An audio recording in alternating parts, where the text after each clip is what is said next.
بسم اللہ الرحمن الرحیم۔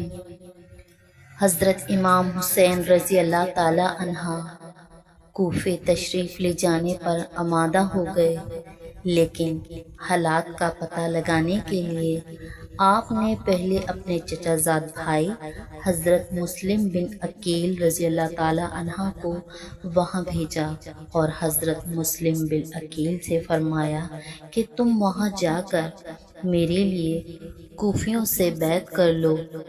اگر انہوں نے بیعت کر لی تو مجھے مطلع کرنا، میں بھی آ جاؤں گا۔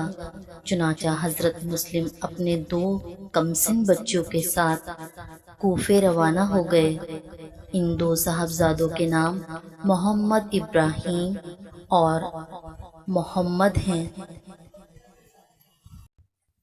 آپ کی تشریف آوری کی خبر سن کر جوگ در جوگ مخلوق آپ کی زیارت کو آئی اور 12,000 سے زیادہ تعداد نے آپ کے دست مبارک پر حضرت امام حسین رضی اللہ تعالی عنہ کی بیعت کی۔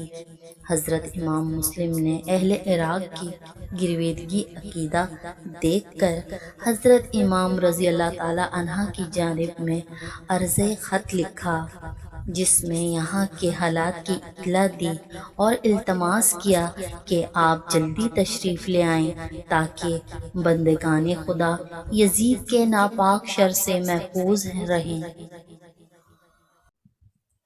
ادھر جب یزید کو اس صورتحال کا پتہ چلا، اس نے حکم بصرہ عبید اللہ میں زیاد کو حکم بھیجا کہ وہ فوراً کوفہ پہنچ کر لوگوں کو امام حسین رضی اللہ تعالی عنہ کی بیعت سے روکے، اور جنہوں نے بیعت کر لی ہے انہیں تنبیہ کرے۔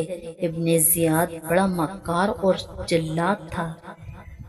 یہ ظالم جھٹ کوفہ پہنچا اور اہل کوفہ کو جمع کر کے یزید کی مخالفت سے ڈرایا دھمکایا اور بڑے لالچ دیے، انہیں حمایت حسین سے روکا۔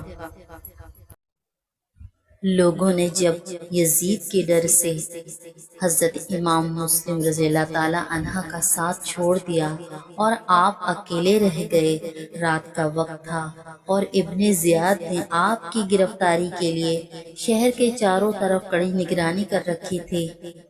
رات کو باہر نکلے، راستے کا علم نہ تھا، دل میں کہتے جاتے تھے افسوس حسین سے چھٹے اور دشمنوں میں گھر گئے، نہ کوئی ہمدم ہے نہ رازداں، نہ کوئی قاصد ہے کہ حسین کو ہماری خبر کرے۔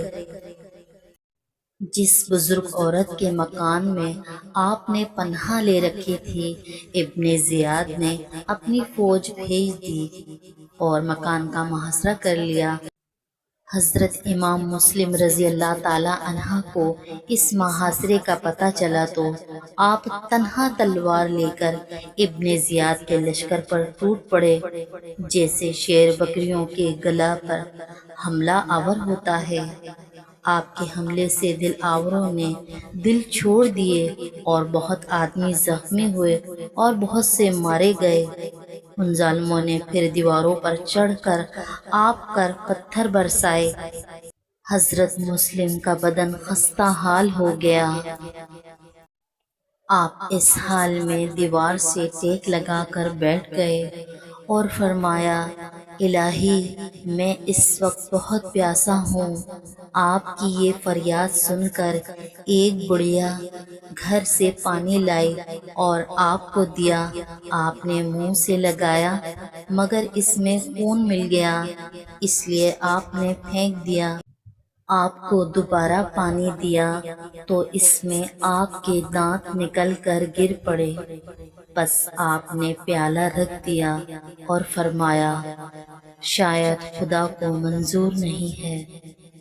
پیچھے سے کسی نے نیزہ مارا جو پشت کے پار ہو گیا، آپ سرنگوں ہو کر گر گئے۔ ظالموں نے آپ کو پکڑ لیا اور ابن زیاد کے پاس لے گئے۔ ابن زیاد نہاد نے حکم دیا انہیں چھت پر لے جا کر قتل کیا جائے۔ چنانچہ ایک ظالم ابن بکیر آپ کا ہاتھ پکڑ کر آپ کو چھت پر لے گیا۔ جب آپ چھت پر پہنچے آپ نے نیچے دیکھا اہل کوفہ جمع ہو کر دیکھ رہے تھے۔ آپ نے فرمایا، اے کوفیوں، جب میرا سر تن سے جدا کیا جائے تو بدن دفنا دینا اور کرتا اتار کر جو قافلہ مکہ جاتا ہو حسین کے پاس بھیج دینا اور میرے بچوں پر رحم کرنا۔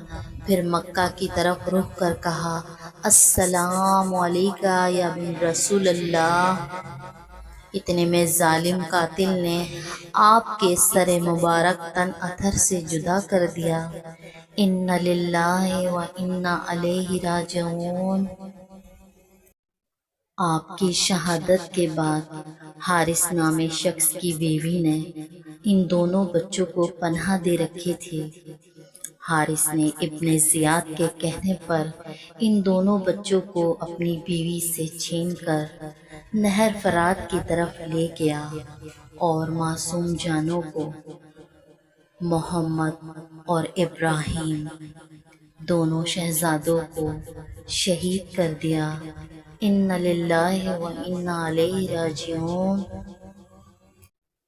اے زمین کربلا، بڑھ کر استقبال کر، رفتہ رفتہ آ رہا ہے قافلہ حسین کا۔